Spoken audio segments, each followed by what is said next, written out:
Well, we are a role model whether we like it or not. We use 25% of the world's oil. We're only one person in 22. We have only 2% of the known reserves of oil.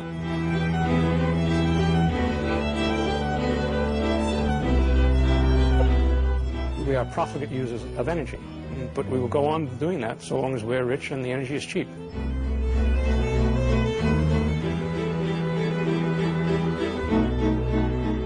We pay more for bottled drinking water than we do for gasoline. Gasoline is just about the cheapest liquid you can buy in the United States, and as long as that's true, Americans are not going to be concerned.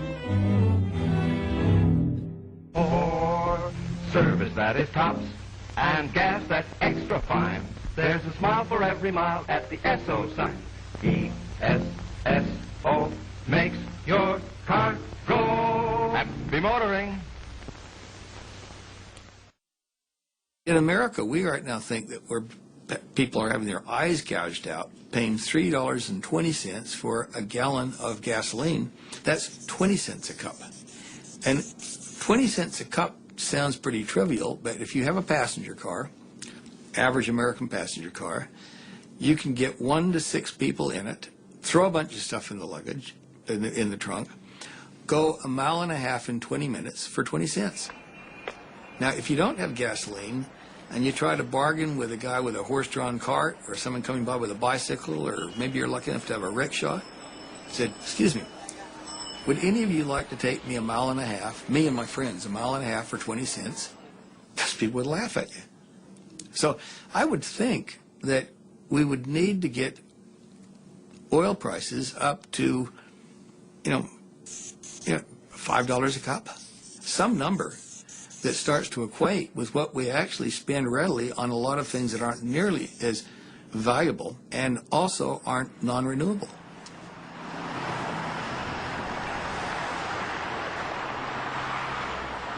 People in the third world countries cannot understand why, for instance, the Europeans, they try their best in conservation measures, in taxation measures, and the Americans are not doing it.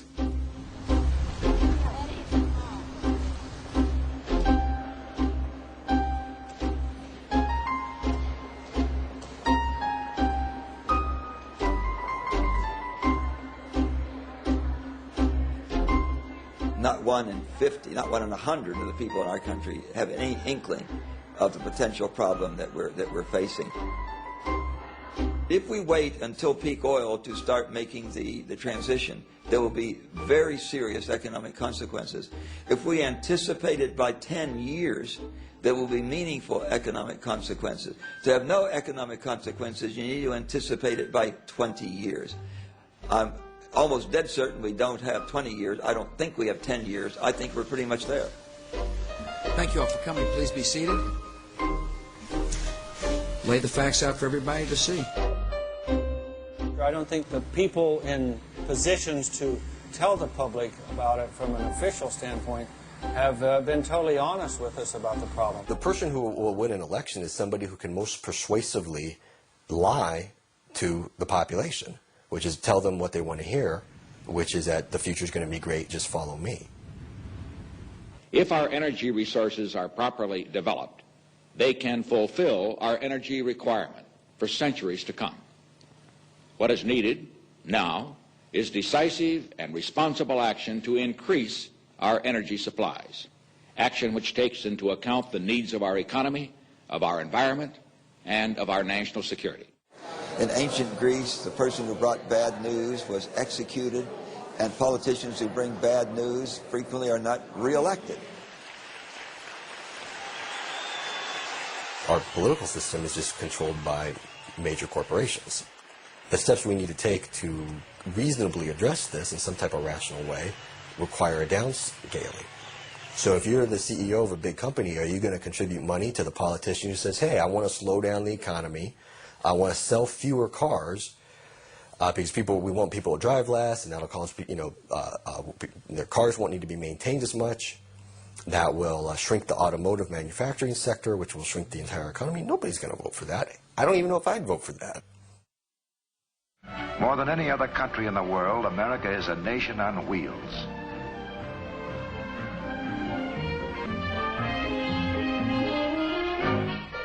automobile and the power behind it have been major factors in the growth of our country. We can drive anywhere we want to, at any time, for any reason, including fun. We're in some ways a victim of our own success.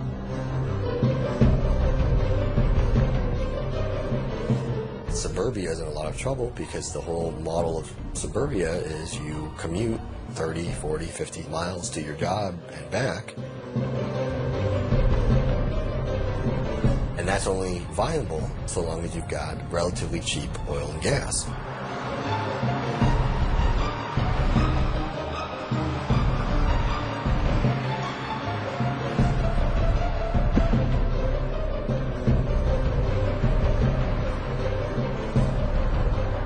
It's not just that the country is spread out. We've evolved our cities for the use of cars. The cities would have to be rebuilt from scratch practically to have more efficient, usable public transportation. This is quite different from the cities in Europe, which were already basically in place before the car was invented.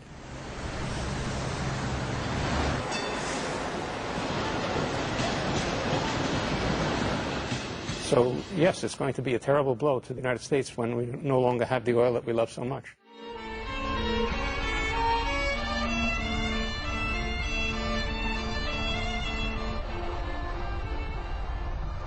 But we have waited so long, and the three things that we need are now in very short supply. One of them is money, and in our country we don't worry about money. We just borrow it from our kids and our grandkids and accumulating a debt. But the other two things we can't borrow from our kids and our grandkids, and that's time and energy.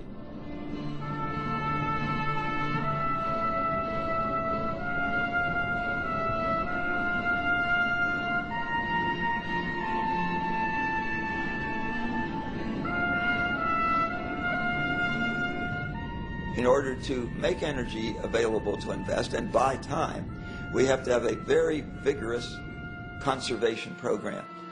Since the United States uses a fourth of all the world's oil, we clearly need to lead there.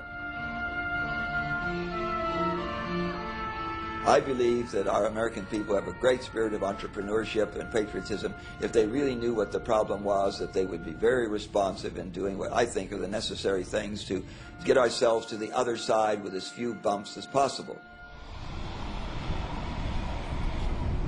If you tell Americans there's a brand new hydrogen-powered car that you can go and buy instead of your car, they'll say, okay, great, I'll go buy it. But if you tell them you're going to have to use a bicycle, that's the type of adaptation that they have to make. People aren't willing to do it.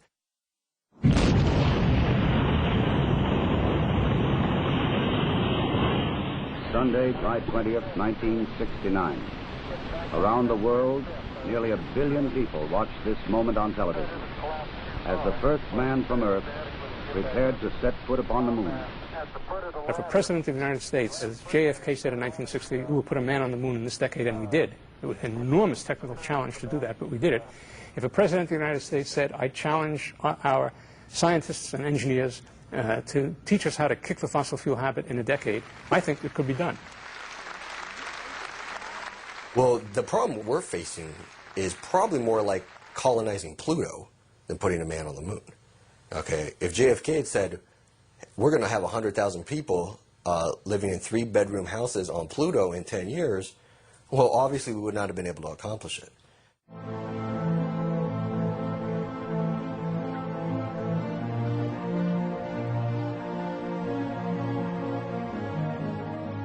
In the last 40 years, the Bush administration is the administration that has the closest connections with oil companies themselves. And it is the administration that has most greatly married energy security with national security and U.S. foreign policy. When you have only 2% of the known reserves of oil and use 25% of the world's oil and import 2/3 of what you use, that has to affect your foreign policy.